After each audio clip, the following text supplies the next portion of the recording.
It was the kind of July morning that should have been ordinary. The sun had barely risen over Evergreen Court, a quiet residential complex just outside Salem, Oregon. The air was still, heavy with the smell of dew on freshly cut grass. Most of the residents were still inside, savoring the calm of a Sunday before the heat of the day would set in. At around 6 a.m., that calm was split open. Dylan Matthews was making his way across the communal parking lot, rubbing his eyes, still shaking off sleep. He'd been staying at his dad's apartment a few buildings away and had come over to pick up a few things from his stepfather's SUV, or rather, his mother's husband's SUV. It was a routine errand. Nothing about it should have been memorable. The vehicle was parked in its usual spot. A silver Ford Explorer Lucas Bryant had bought barely a year earlier.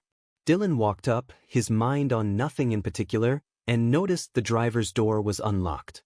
That wasn't too unusual for Lucas. This was a safe neighborhood, and Lucas had never been the paranoid type. Still, something about the quiet felt off. Dylan opened the rear door first, expecting to toss a jacket onto the seat before grabbing what he came for. Instead, he froze. There, sprawled across the back seat, was Lucas. His head slumped to one side, eyes half-lidded but unfocused. Around his neck was a thick orange extension cord, wound tight enough to bite into the skin. His face had a bluish tinge, and just above his left eyebrow was a faint swelling, the kind you might see from a blow or a fall. For one disorienting moment, Dylan's brain refused to process what he was seeing. This was Lucas, the guy who'd once been his closest friend. The same guy who used to crash on his couch in high school, playing video games late into the night. And now he wasn't moving. Dylan's hands began to shake. He fumbled for his phone, dialed 911, and tried to keep his voice steady as he told the dispatcher what he'd found. His own words sounded surreal, like lines from a TV show rather than something happening in real life. He could hear the dispatcher's calm, clipped instructions, but they barely registered. He couldn't stop staring at the cord around Lucas's neck. As he waited for the police, Dylan's mind kept jumping backward, replaying the strange twist that had made Lucas part of his family in the first place. They'd first met in sophomore year of high school. Lucas wasn't the loudest guy in the room, but he had a way of making friends without trying.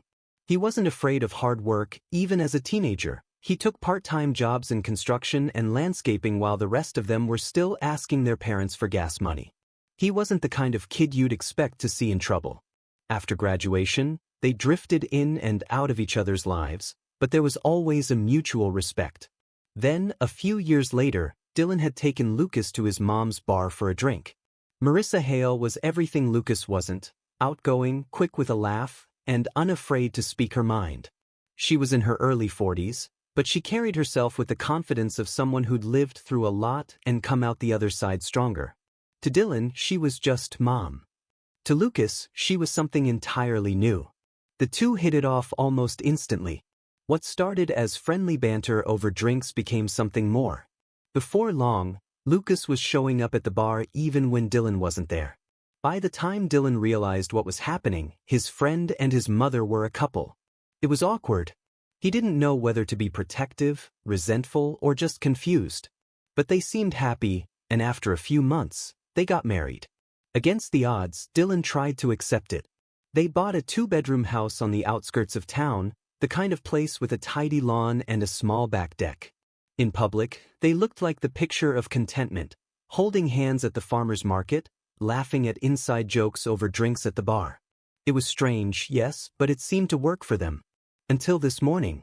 When officers arrived at the parking lot, Dylan stepped back, watching them work. They checked for a pulse, but it was already clear: Lucas was gone. One of the officers gently lifted the cord away, revealing deep grooves in the skin of his neck. Another checked the ignition. The keys were still there. No sign of forced entry, no sign of a struggle inside the vehicle. Just Lucas, lifeless, in a place he should have been safe. Word spread quickly through the complex. Neighbors peeked from behind curtains. A few stepped outside, speaking in low voices. When Marissa arrived minutes later, she rushed toward the SUV, her face pale and stricken. The officers stopped her before she could get too close. Dylan caught the moment she saw inside. Her knees seemed to give way. She covered her face with both hands, her shoulders shaking. Even from a distance, her grief was visible, raw. In the hours that followed, the lot was cordoned off. The medical examiner's van arrived. Detectives began asking questions: when Lucas was last seen, whether anyone had heard anything unusual during the night. Marissa told them she'd last spoken to him around 5 a.m., when he called to say he was almost home from the bar. She said she tried calling him later but got no answer. Concerned, she'd phoned Dylan to check. That was when he found the body. It sounded straightforward enough. But to the detectives, certain details didn't sit right. Why would Lucas end up in the back seat of his own vehicle, strangled with a cord, with the keys still in the ignition? And why, in a well-lit parking lot, had no one seen or heard anything? That morning, as the body was taken away and the last of the neighbors retreated indoors, Salem police quietly made a decision. This wasn't a robbery gone wrong. This wasn't random. This was deliberate. And whoever had done it had been close enough to Lucas to get within arm's reach. By mid-morning, the parking lot was back to its usual emptiness, as though nothing had happened there just hours before. But for Dylan, the image of his friend, his stepfather, slumped in the back seat with that cord around his neck was burned into memory. He kept replaying the months leading up to today, wondering if there'd been signs he'd missed. Something in the way Lucas looked at Marissa. Something in the way Marissa spoke to him. Something in the way the two of them lived. He didn't know it yet, but the answers to those questions would lead investigators deep into a story that had begun long before this morning. A story of loyalty and betrayal, of a marriage built on shaky ground, and of a plan so cold that even seasoned detectives would be unsettled. The calm of Evergreen Court was gone, and nothing in Salem, Oregon, would feel as safe again. In the days after Lucas Bryant's death, the residents of Evergreen Court moved with a cautious quiet. They still exchanged nods in the hallway and waved in the parking lot, but there was an unspoken agreement: no one lingered outside for long. A man had been killed here. Someone had walked into their neighborhood, gotten close enough to wrap a cord around his neck, and vanished without a trace. For Detective Aaron Porter, that someone was the question he couldn't let go of. He started with the obvious: the people closest to Lucas. Porter had been in homicide long enough to know that in cases like this, the danger often came from within the victim's own circle. Lucas Bryant wasn't a stranger to anyone here. Born and raised in Marion County, he'd worked demolition since he was 18. His hands were rough, his shoulders strong, and his work ethic solid. But beneath that rugged exterior was someone people described as soft-spoken, even gentle. Lucas would give you his last $10 if you needed it, one coworker said during the first round of interviews. He wasn't the type to make enemies, which made his violent end even harder to explain. Then there was Marissa Hale, Lucas's wife and the apparent epicenter of his world. She had built her small bar, the Rusty Lantern, from the ground up. It was the kind of place where regulars stayed until closing and birthdays were celebrated with cheap champagne and too many shots. Marissa was well known, not just for her business, but for her personality. She laughed loud, moved quickly, and seemed to know everyone's name. She also had a history that, once you dug past the surface, wasn't as spotless as the polished wood of her bar counter. Before she was Marissa Bryant, she'd been married 4 times, all to younger men. The marriages never lasted more than a few years, but the pattern was striking. Each relationship started with charm and romance and ended in arguments, accusations, and sudden exits. In between, there were whispers about infidelity, about Marissa's temper, about debts that seemed to appear and vanish without explanation. Lucas had been the 5th. Detective Porter knew that patterns mattered, and so did timelines. He wanted to know when the marriage began to crack, and whether that fracture had anything to do with Lucas ending up in the back seat of his own SUV. Dylan Matthews, still reeling from the discovery he'd made, agreed to sit down with detectives. He was nervous, rubbing his palms on his jeans as he spoke. "They seemed good," he said when asked about Lucas and Marissa's relationship. "I mean, sure, they'd argue sometimes. But who doesn't? They went on trips. They'd sit on the back porch together. I didn't see it coming." But Dylan also admitted something else. In the months before Lucas's death, there had been tension, the kind you could feel even when no one was shouting. Lucas had started spending more time at work, sometimes staying late even when there was no overtime. Marissa, on the other hand, had been closing the bar earlier than usual. She'd tell me she was tired, Dylan said. But then I'd see her car gone when I came by. The autopsy report came back within a week. Cause of death: asphyxiation due to ligature strangulation. Toxicology revealed traces of a strong sedative, the kind that doesn't knock you out instantly, but leaves you sluggish, disoriented, and unable to resist. That was the first crack in Marissa's version of events. She told detectives Lucas had left the bar under his own power, that he was alert enough to call her on the way home. But the sedative in his system suggested that if he'd been drinking at the bar that night, someone might have slipped him something extra. And if that someone knew what they were doing, they could have made it look like Lucas left just fine, even if he wasn't. Detective Porter started looking at surveillance footage from around the Rusty Lantern. The camera over the front door caught Lucas arriving around 1 a.m., wearing the same gray work shirt and dark jeans he'd been found in. For the next few hours, there was nothing out of the ordinary, people coming and going, laughter spilling out when the door opened. Then, at 4:40 a.m., Lucas's silver Ford Explorer pulled away from the curb. The problem? The driver's silhouette didn't match Lucas's build. It was taller, leaner, with a sharper jawline visible in the grainy streetlight glow. The driver was a man named Ethan Cole. Cole was 31, worked in a downtown office, and had been a regular at Marissa's bar for over a year. On paper, he and Lucas had no reason to cross paths. But in reality, they'd been introduced by Marissa herself. And according to bank records, text messages, and witness statements, Cole and Marissa had become far closer than casual drinking buddies. When Porter and his partner knocked on Ethan's apartment door, he answered wearing a plain t-shirt and jeans, looking like he'd just woken up. He agreed to talk, insisting he had nothing to hide. But within minutes, his story tangled. Yes, he knew Marissa. Yes, he'd been to the bar that night. Yes, he'd seen Lucas. No, he didn't drive Lucas's SUV. That's not me on the video, he said flatly. You've got the wrong guy. Porter had heard that tone before, the certainty of someone who believed the evidence could be explained away. But there was something else, too. When Marissa's name came up, Ethan's voice shifted, just slightly. Warmer. Quieter. It was enough to keep digging. As detectives built their timeline, another piece fell into place. Just 3 months before Lucas's death, Marissa had increased his life insurance policy from $400,000 to $700,000. She was listed as the sole beneficiary. The change had been made quietly, without Lucas's signature, something that could be done under certain spousal provisions if one partner claimed the other was unable to handle paperwork at the time. Porter wasn't ready to call it a smoking gun. But it was motive. Strong motive. And then there was the phone call. 2 weeks after Lucas's funeral, Marissa had phoned Lucas's father.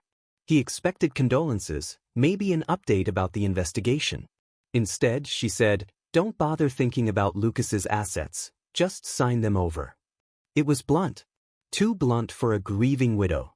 The father was shocked, angry, and later told detectives it was the moment he began to question her. Piece by piece, the image of a perfect marriage was crumbling. In its place was something colder, a partnership already eroded by distance, resentment, and the promise of a new life with someone else. By the end of the second week, Detective Porter had 2 names circled in red ink on his whiteboard, Marissa Hale and Ethan Cole. And in his gut, he knew, if they could figure out exactly how the plan came together, they'd be halfway to proving who killed Lucas Bryant. Detective Aaron Porter had seen it before, the way an affair could turn from whispered promises into something far darker. But what made this case stand out was how quickly the threads were tying together. The deeper the team dug, the more it became clear, Marissa Hale and Ethan Cole weren't just casual acquaintances. They'd been exchanging hundreds of messages in the months before Lucas's death. Most were about everyday life, bar gossip, inside jokes, but some crossed a line. They spoke about getting away, about starting fresh, about what life could look like without Lucas in the picture. On paper, it was just talk. But Porter knew that when 2 people were infatuated and one of them felt trapped, talk could become action. Through interviews with bar regulars, detectives pieced together how Ethan and Marissa's connection had formed. Ethan had started stopping by the Rusty Lantern after work. At first, it was a beer or two. Then, longer evenings. Marissa was a good listener, or at least she made people believe she was. She remembered names, asked about family, and knew just when to lean across the bar and lower her voice, making you feel like you were the only person in the room. By early 2019, Ethan was coming in 3 or 4 nights a week. Lucas knew him by name.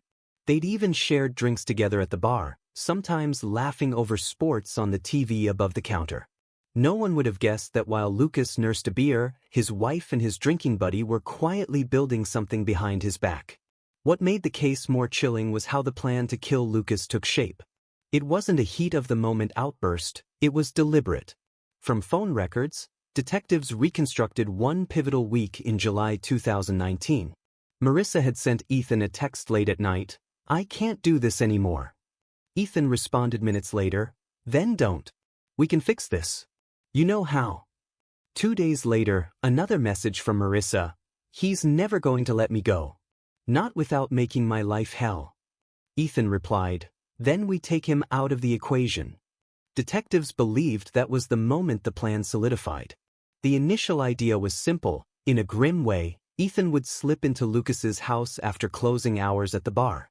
Lucas usually went to bed early after work, so Ethan could ambush him in his sleep. The cord, later found around Lucas's neck, was chosen because it was silent, and they believed it wouldn't leave an obvious mess. But as Porter often reminded his team, plans don't survive reality. The night of July 20th, everything went sideways. Lucas had been working a long shift at the demolition site. Instead of going straight home, he stopped by the bar to see Marissa. They stayed there until past 4 a.m., much later than normal.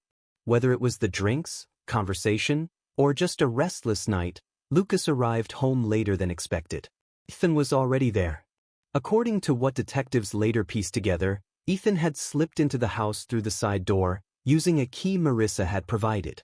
But Lucas, instead of being asleep, heard something: the creak of the floorboards, the faint scrape of a shoe. He wasn't the type to ignore noises in his own home. Grabbing a flashlight, he went to investigate. In the darkness, he saw a figure. Ethan wasn't wearing a mask. Lucas recognized him instantly. The confrontation never turned into a fight. Lucas backed away, confused and alarmed, and made a beeline for his truck. But instead of fleeing to a neighbor's or calling the police, he did something detectives still can't fully explain. He drove back to the bar. Porter had a theory. Lucas thought someone had broken in to steal something, maybe even targeting Marissa. Going to her directly made sense in his mind.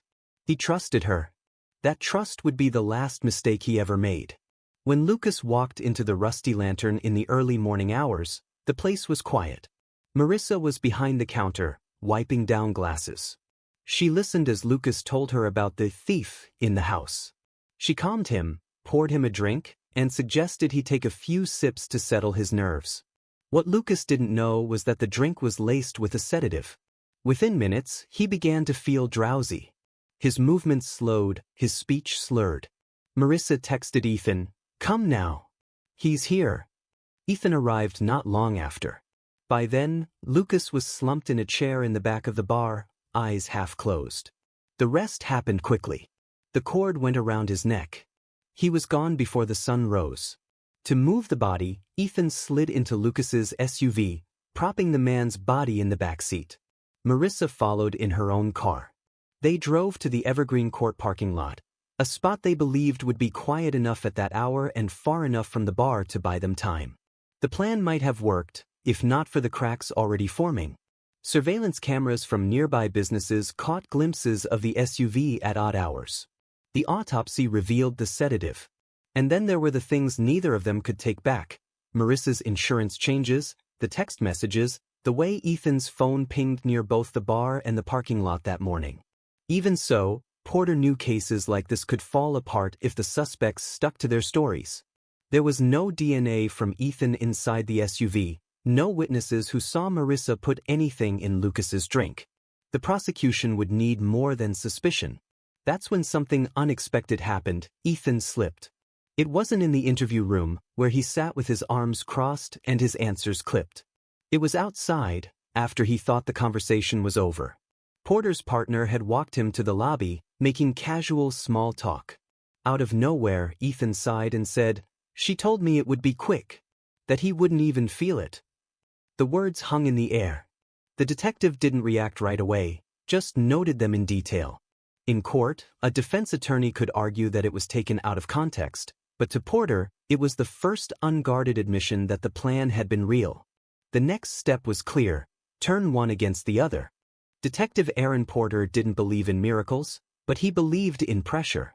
Sometimes, the smallest crack in a suspect's story could be widened with the right push until the whole thing fell apart. Ethan Cole's slip about how "she told me it would be quick" was exactly that kind of crack. He might later claim it was taken out of context, but Porter knew the value of those words.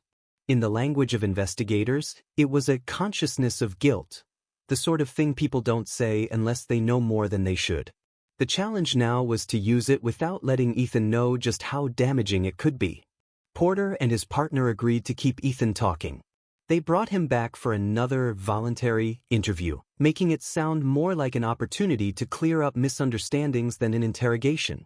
Ethan walked in confident, leaning back in his chair, giving short, precise answers. But every time Marissa's name came up, he shifted in his seat. Porter leaned on that. He didn't accuse, not yet.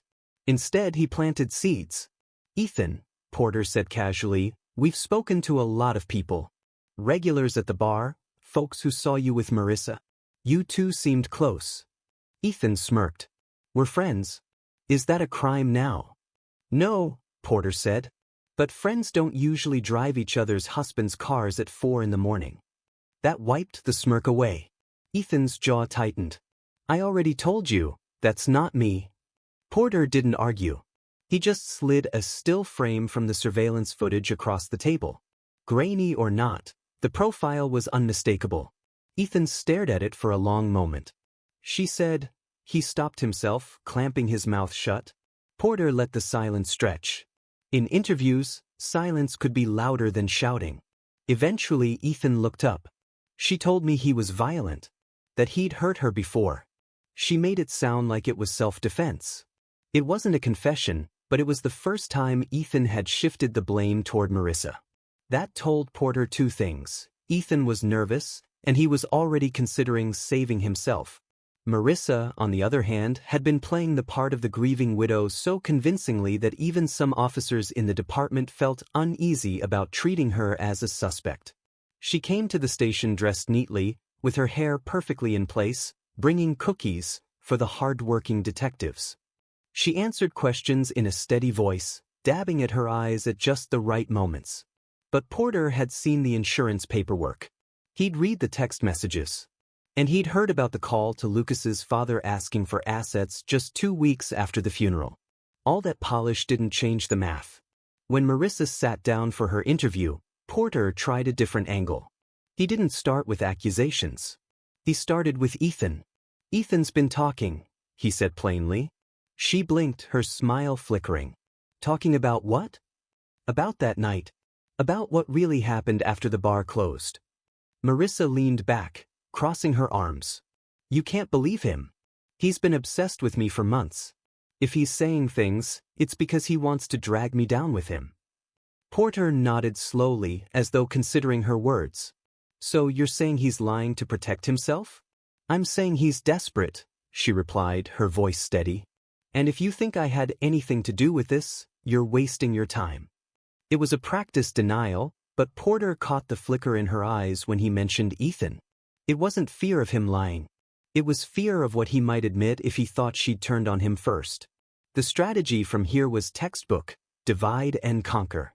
Detectives requested another meeting with Ethan the following day.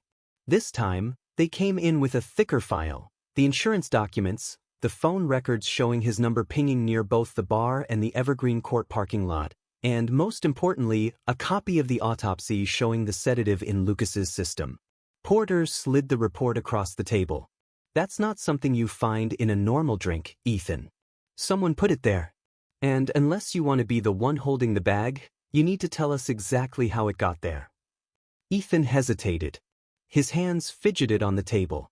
"She said it would just make him sleep," he muttered. Said we'd scare him, make him leave her alone. I didn't think. He cut himself off again, but the damage was done. You didn't think it would kill him? Porter asked quietly. Because it did. Ethan stared at the floor. She planned it. She knew he'd come to the bar. She told me when to show up. By the time I got there, he was barely awake. She handed me the cord. It wasn't the full truth. Porter knew Ethan was more involved than he admitted, but it was enough to put Marissa squarely in the frame. When confronted with Ethan's statement, Marissa's composure cracked. She laughed at first, a sharp, incredulous sound. You think I could overpower Lucas? Look at me. I couldn't strangle a man like that if I tried. That's why you had help, Porter said evenly. That's why you needed Ethan. Marissa shook her head. He's lying to save himself. He's the one who showed up at the bar. He's the one who followed Lucas. If anyone planned this, it was him. And there it was, both suspects accusing the other of being the mastermind. For Porter, it was as good as gold. Jurors didn't like liars, and now he had two people lying in different directions. By late September 2019, the investigation had enough to move forward. Surveillance footage placed Ethan at the wheel of Lucas's SUV. Phone records tied him to the bar and the parking lot. The toxicology reports suggested premeditation. And the text messages between Ethan and Marissa painted a picture of two people looking for a way to remove Lucas from the equation. On September 23, Salem police arrested both Marissa Hale and Ethan Cole. The charges: murder, conspiracy to commit murder, and tampering with evidence. When the news broke, the community reacted with shock. Customers who had shared drinks with Marissa days before Lucas's death couldn't believe it. Neighbors who'd waved to Ethan on his way to work were stunned to see his mugshot on the evening news. For Dylan Matthews, the arrest brought no relief. I found him, he told a local reporter. I saw what they did to him. That doesn't go away just because they're in jail. Porter knew there was still work to be done. The arrests were just the beginning. The trial would test every piece of evidence, every witness, every choice he'd made in the investigation. And both Marissa and Ethan had already proven they could lie with conviction. This case wasn't over. Not yet. The arrests of Marissa Hale and Ethan Cole made headlines across Oregon. Local TV stations replayed the same B-roll footage: police cars outside the Rusty Lantern, yellow tape around the Evergreen Court parking lot, and the now infamous mugshots. On social media, the story lit up with comments from people who had once sipped drinks at Marissa's bar or played darts with Ethan. Almost no one claimed they had seen it coming. But in the world of criminal justice, an arrest was only the first step. What came next was a test of evidence, strategy, and credibility, and both defendants had already shown a talent for twisting the truth. The Marion County District Attorney's Office decided to try the two together, hoping the jury would see their relationship for what it was: a conspiracy built on lies. But the risk was clear. With each of them blaming the other for Lucas Bryant's death, there was a chance jurors might see reasonable doubt where prosecutors saw guilt. Pre-trial maneuvers. In the months before the trial, the defense teams worked to reshape the narrative. Ethan's attorney painted him as a man manipulated by an older, more experienced woman. They leaned into the obsession theory that Marissa had dangled the promise of love and a new life, pushing him into something he would never have considered on his own. Marissa's attorney went the other way. She was the loyal wife, they claimed, caught in the orbit of a younger man with dangerous impulses. They argued that Ethan had acted alone, perhaps out of jealousy or misguided protectiveness, and that any messages suggesting she'd wanted Lucas gone were just venting in the heat of marital frustration. Prosecutors weren't surprised. They'd seen it before: co-defendants who had once been united turning into each other's biggest liability. Jury selection. By the time jury selection began in April 2020, the COVID-19 pandemic had already begun to change courtrooms across the country. Plexiglass dividers, masked jurors, and socially distanced seating made the proceedings feel more clinical. But the tension was the same as it had always been in murder trials. Potential jurors were asked about their views on circumstantial evidence, their attitudes toward romantic relationships with large age gaps, and whether they could remain impartial despite the salacious nature of the case. More than a few admitted they'd already seen news coverage. Those people were dismissed. When the final 12 jurors and 2 alternates were sworn in, the prosecution knew they had a panel that could follow complex timelines and weigh credibility, crucial in a case built on conflicting accounts. Opening statements. The prosecution opened first. "This case is about betrayal," the lead prosecutor began. "Betrayal of a friend. Betrayal of a marriage. And ultimately, betrayal of a human life." He laid out the state's theory that Marissa and Ethan, fueled by an affair and the lure of insurance money, planned and executed Lucas Bryant's murder, staging it to look like a mystery in a quiet neighborhood. The defense countered with their own dueling narratives. Ethan's lawyer pointed at Marissa, describing her as a master manipulator who used charm to lure men into doing her dirty work. Marissa's lawyer returned the favor, describing Ethan as dangerous, unpredictable, and infatuated to the point of violence. For the jury, it was clear from day one. The 2 people sitting side by side at the defense table weren't on the same team anymore. The evidence. The prosecution built their case methodically. First came the surveillance footage, grainy but clear enough to show Ethan behind the wheel of Lucas's SUV at 4:40 a.m. on the morning of the murder. Then the toxicology report, revealing the sedative in Lucas's system. A forensic toxicologist testified that the amount found would have left Lucas unable to defend himself within minutes. Bar employees and regular customers testified about seeing Ethan and Marissa together frequently, often after closing hours. One remembered a night when Marissa had closed the bar early, locking the door behind her as Ethan stood by. The most damning pieces came from the defendants' own phones. The jury saw a series of text messages exchanged in the weeks before the murder. "Marissa, he'll never let me go. Not without making my life hell. Ethan, then we take him out of the equation." Defense attorneys argued that "take him out of the equation" could mean anything. A breakup, a move, even a restraining order. But prosecutors hammered home the timing. Those words came less than a month before Lucas was found dead. Cross-accusations. When it came time for the defense to present their cases, the real drama began. Ethan took the stand first. He admitted to being at the bar that night, admitted to driving Lucas's SUV, but claimed he thought Lucas was just passed out drunk in the back seat. "She told me he'd had too much, that he needed to sleep it off somewhere else," Ethan testified. "I didn't know he was dead until the police came." Under cross-examination, the prosecutor confronted him with his earlier statement to detectives. "She told me it would be quick, that he wouldn't even feel it." Ethan shifted uncomfortably, saying, "I meant quick to calm him down, not quick to kill him." Marissa didn't testify, but her defense team called witnesses to suggest Ethan had been jealous of Lucas, that he'd shown up at the bar uninvited, and that he'd made comments about wanting Lucas out of the way. They argued that the insurance policy changes were normal financial planning, unrelated to any crime. Closing arguments. After nearly 4 weeks of testimony, both sides gave closing arguments that mirrored their opening salvos. The prosecution reminded the jury that they didn't need to decide which defendant was more responsible, only that both had participated in the plan that ended Lucas's life. When 2 people work together to commit a crime, the prosecutor said, they share the guilt. Ethan's attorney told the jury to look at the lack of direct evidence tying his client to the moment of death. "You have no fingerprints on that cord. No eyewitness to him putting it around Lucas's neck," he said. "All you have is the word of a woman with every reason to lie." Marissa's lawyer painted her as a victim of circumstance, caught in a storm created by a dangerous man.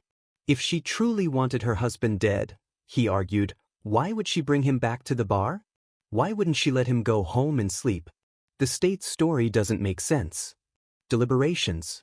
The jury began deliberations on May 19, 2020. They worked for 3 days, sifting through timelines, text messages, and testimony. Some jurors were convinced from the start that both were guilty.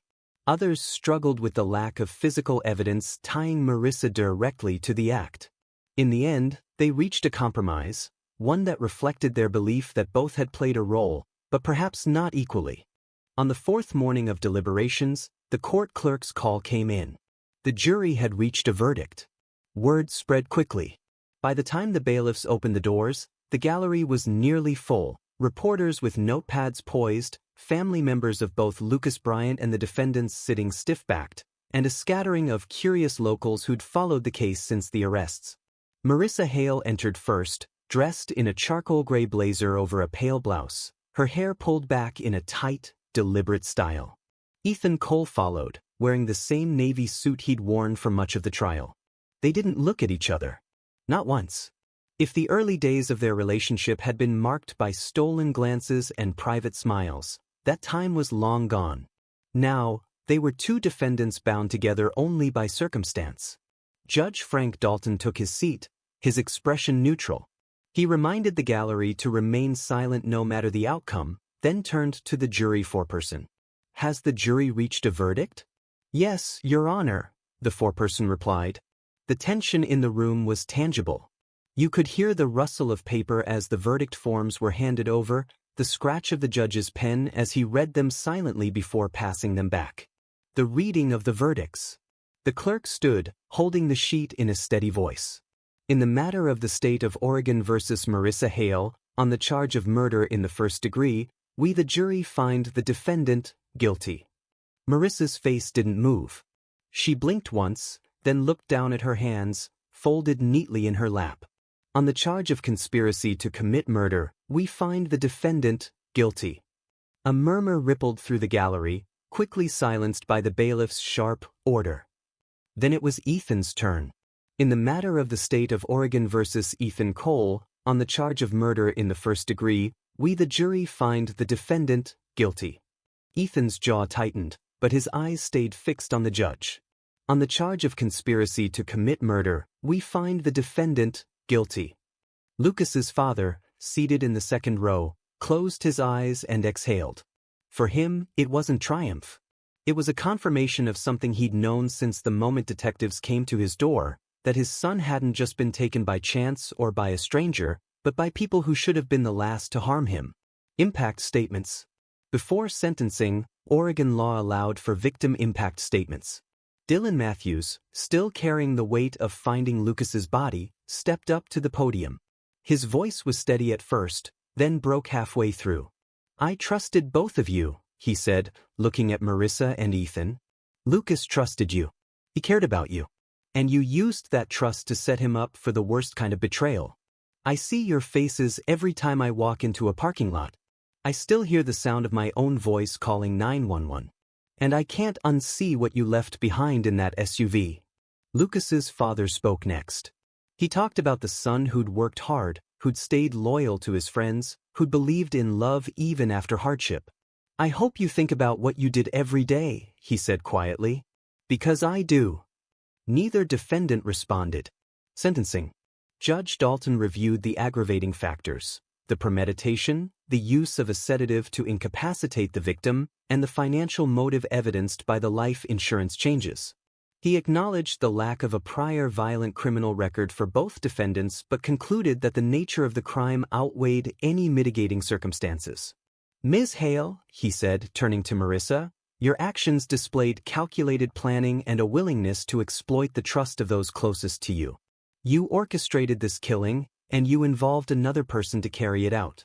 For that, the court sentences you to 22 years in the custody of the Oregon Department of Corrections." Marissa nodded once, expression unreadable.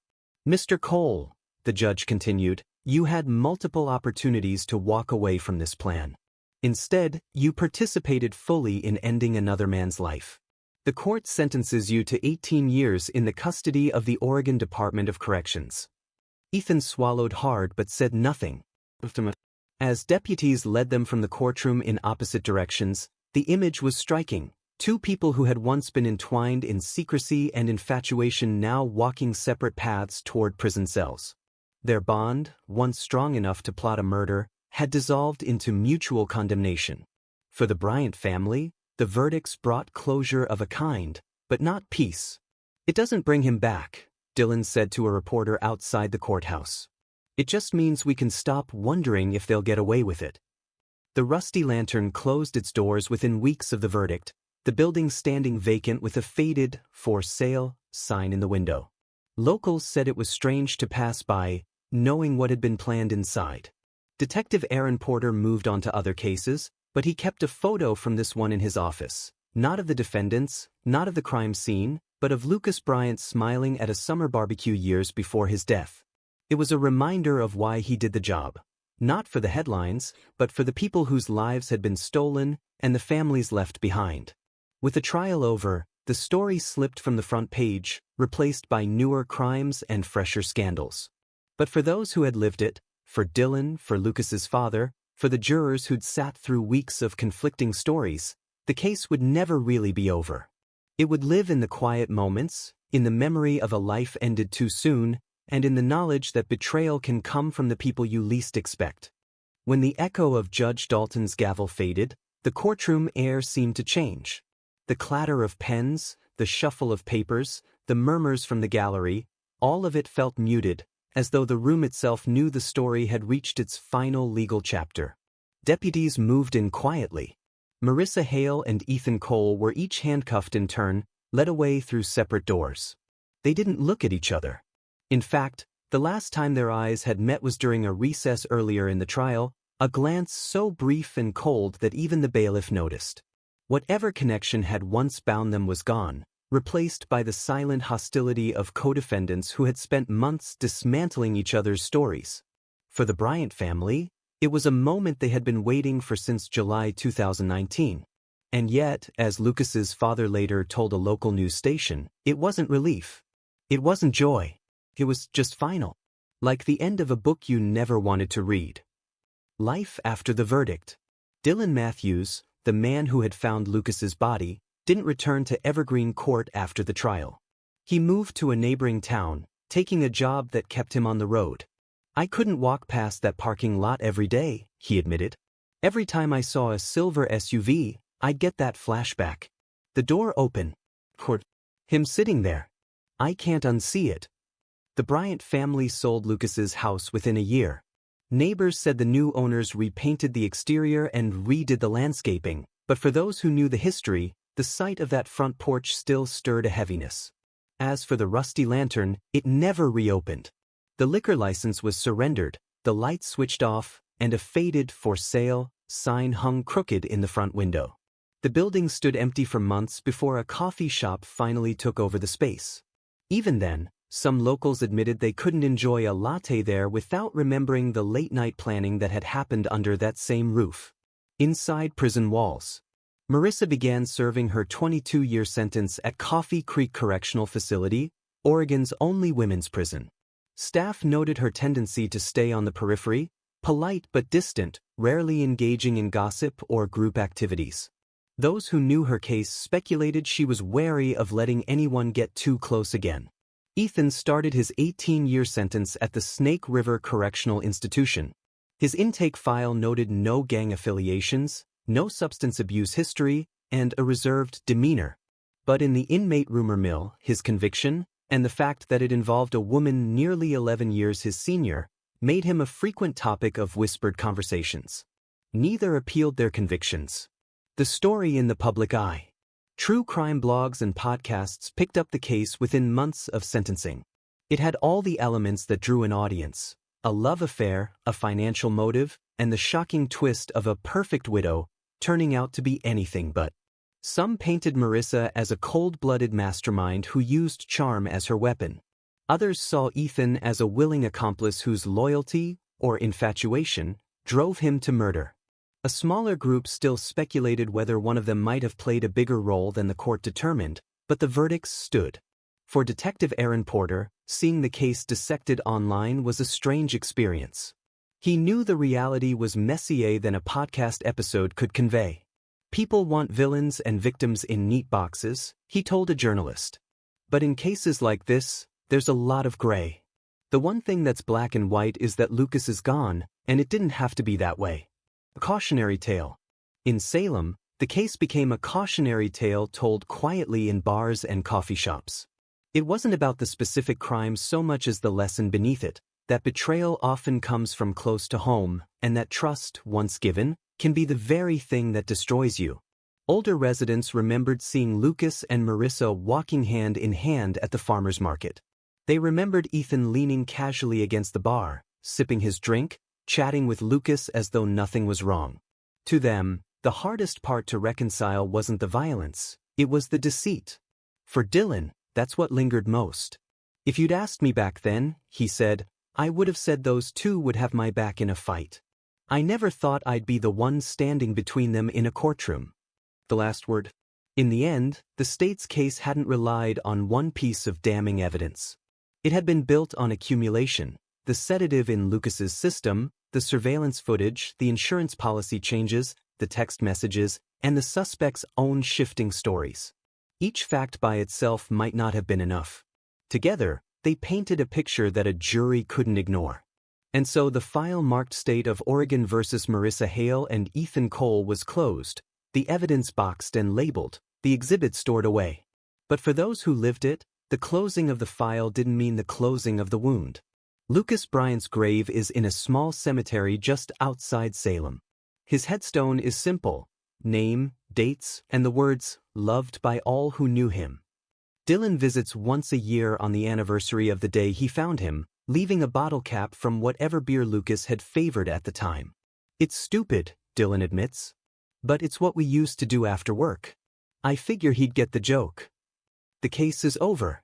The sentences are being served.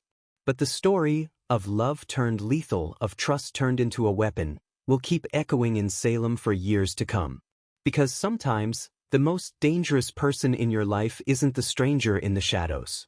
It's the person who sits next to you at dinner, smiles across the table, and plans how to make you disappear.